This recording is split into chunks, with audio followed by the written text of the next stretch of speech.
It is estimated that globally 1 to 11 adults have diabetes. A person dies from diabetes every 6 seconds. 3/4 of people with diabetes live in low and middle income countries. Worldwide, there has been a noted increase in type 2 diabetes associated risk factors such as being overweight or obese.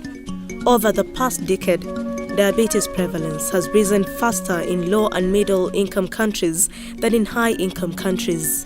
In many settings, the lack of effective policies to create supportive environments for healthy lifestyles and the lack of access to holistic healthcare affects the prevention and treatment of diabetes, especially for poor people. It also impacts national economies. The control and management of type 2 diabetes, therefore, has to be addressed at all levels and by multi-sectoral players and approaches.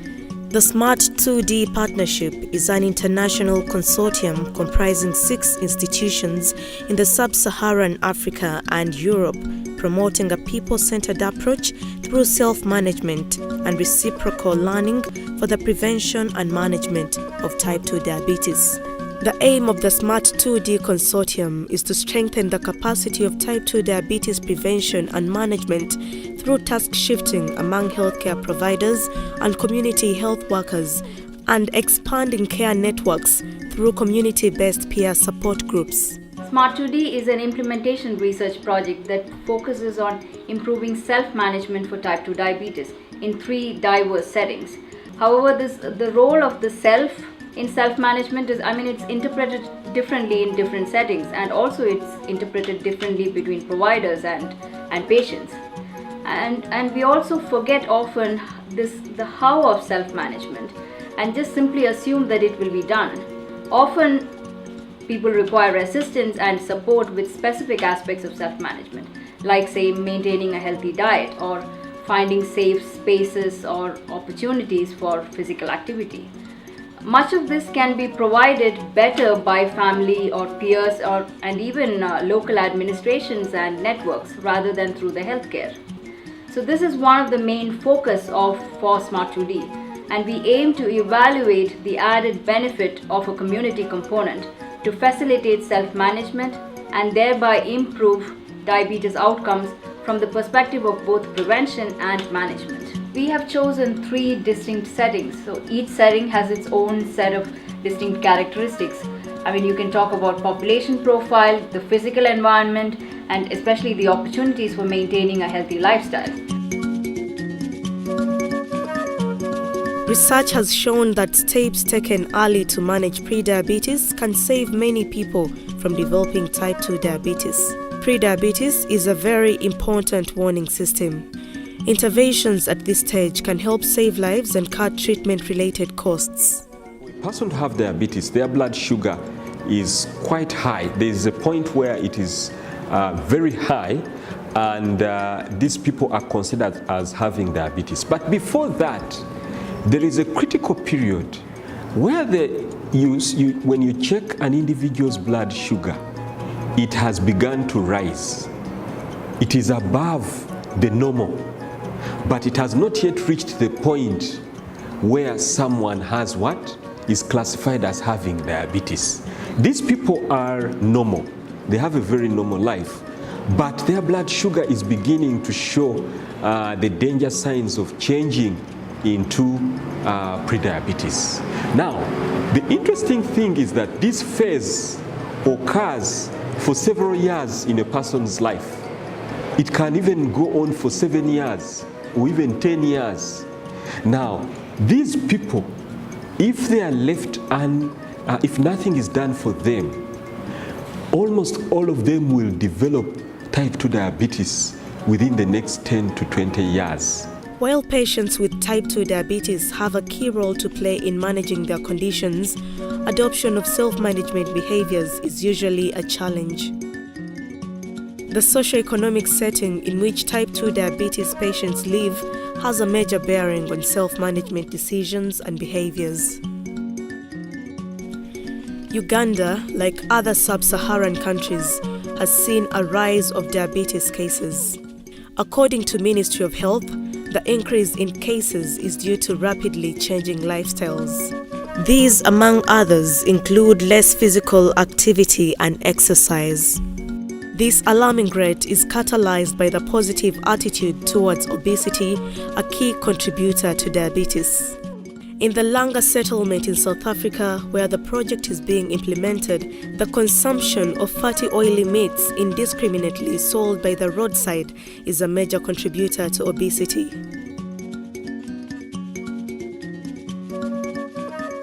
This situation is made even worse by the lack of safe space to exercise.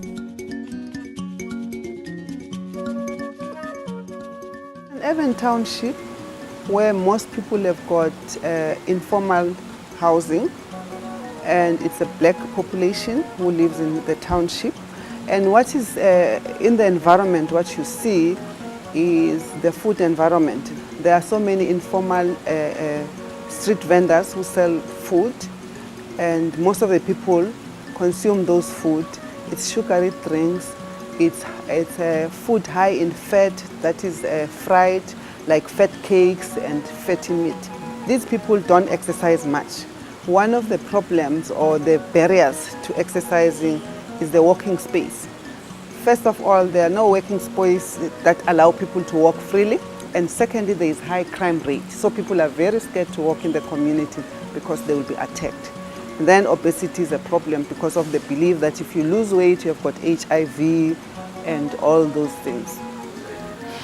Coupled with that is the increasing rate of obesity. So we see the change from stunted, malnourished children towards obese older adolescents and adults, with an rapidly increasing rate of type 2 diabetes.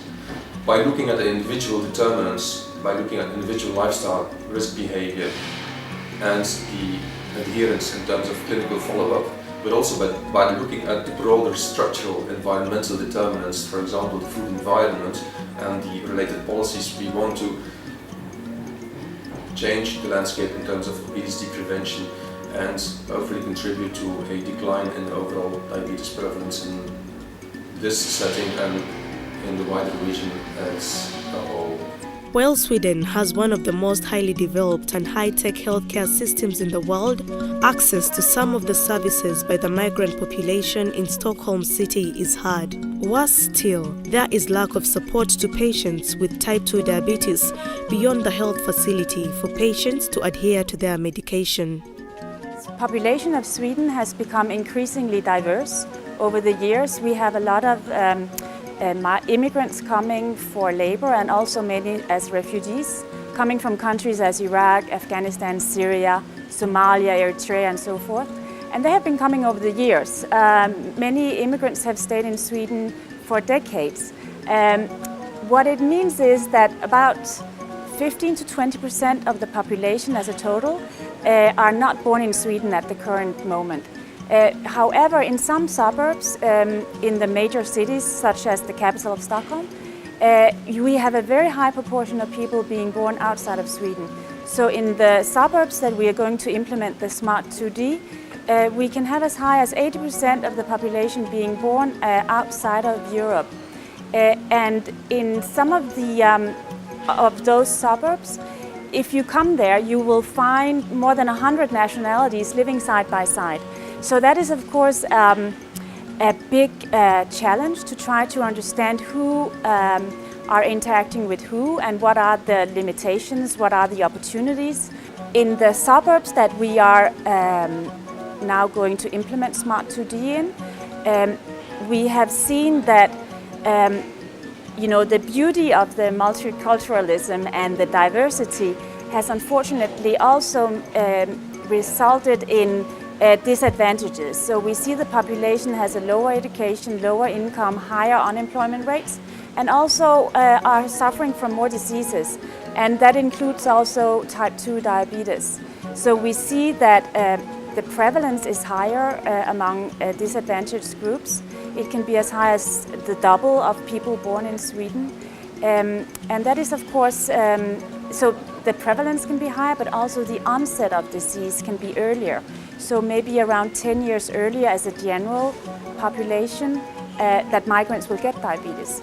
So At the current moment, we're trying to understand to what extent is this visible in the communities? Do people see and experience these increased risks?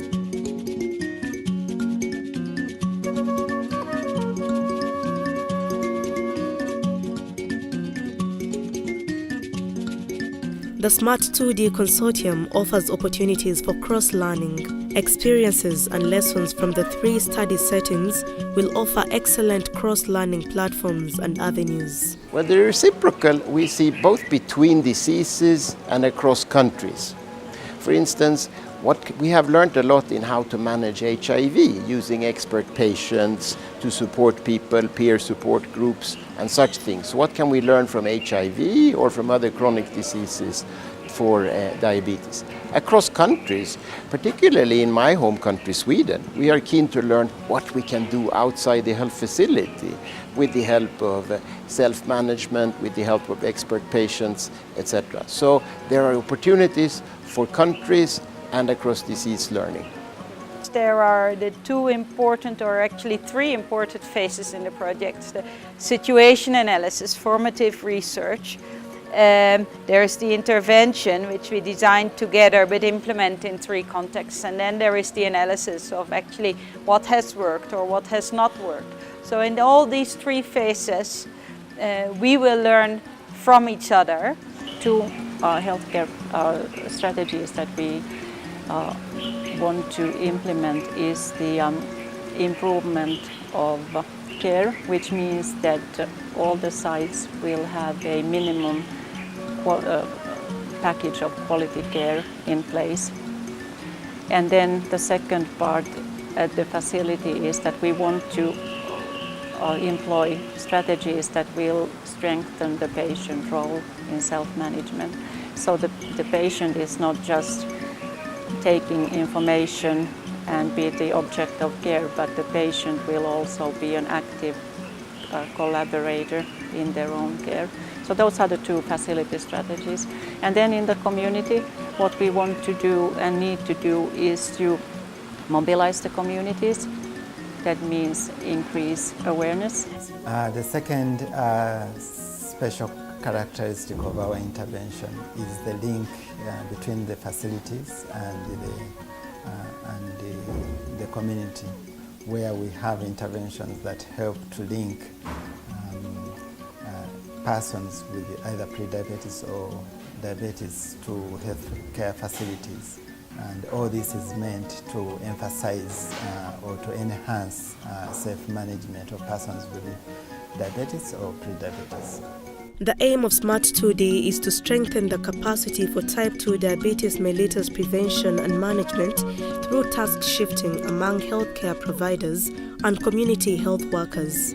It also aims at expanding care networks through community-based peer support groups. SMART2D is a 4-year journey, and where we actually work together with stakeholders to harness and build on the strengths of each of these settings, so that we can address these challenges related to the prevention and management of type 2 diabetes.